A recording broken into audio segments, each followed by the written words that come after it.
are the salt of the earth.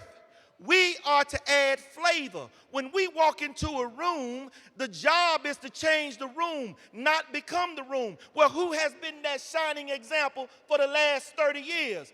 Dr. Ron Paul. Ron Paul went into the room and did not become like the room. Ron Paul did all that he could to change the room. Now, what have we done as a result of that, folks?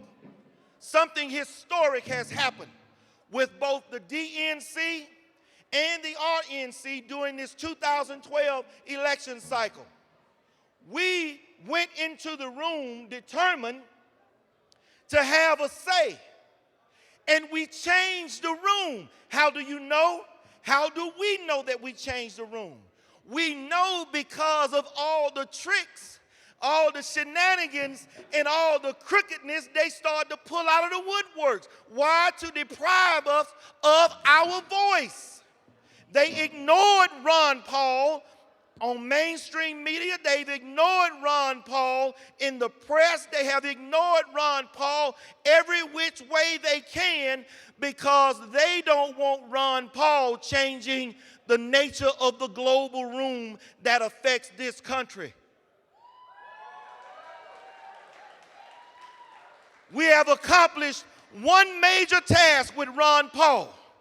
We have changed the room, and we have revealed the ugly nature of politics. There are just a few things that we need to do now. And if we stay focused on this, we will see victory.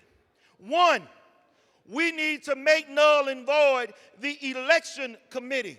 Look up the video by Ben Swan where he talks about why is it that our debates are exclusive. Gary Johnson should have been included in those debates.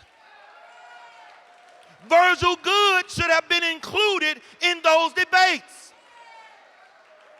It is corrupt. But they don't want you to know what is available to you. There is a rhyme to their reason. That is job number one before 2016.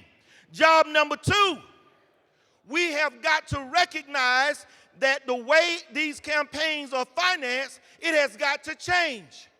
Corporate finance corruption by bankers in these corporations, they buy these elections.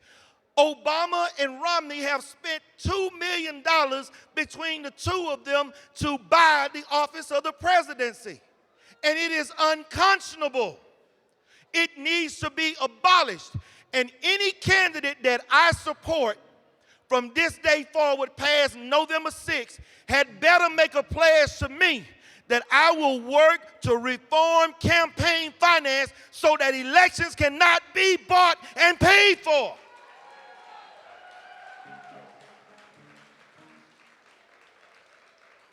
Next on the list, we as individuals, and this is my final point, have got to learn that our media is backed by corporations that have their own agendas, and they tell them what they want to be presented to the American people, because many of us have gotten caught up in the lesser of two evils. Hell, evil is still evil. I don't care if one is 12 inches or the other is 10 inches. It's still evil. And we have other choices. But we need to realize that we have to make those choices for ourselves. And with that, I'm going to close with this. Many of you think that you were abandoned by Ron Paul because Ron Paul, after the RNC, did not get on the microphone and start saying, okay, folk, here's a new strategy. Okay, folk, this is what you need to do next. Okay, folk, if it were me, this is what I would do. Okay, folk, I want you to round up Johnny Jew, Sally Mae, whomever, and y'all need to run down, and everybody needs to do this. No. Ron Paul fought the good fight, but he fought a better fight than any of you can even imagine. And let me tell you what that fight was and is. Ron Paul said, I stood for 30 years. I did not become like the room. I was the salt of the earth, hence the nickname Dr. No. I stood for we the people. Now, in this hour, I want the people to make up their own mind.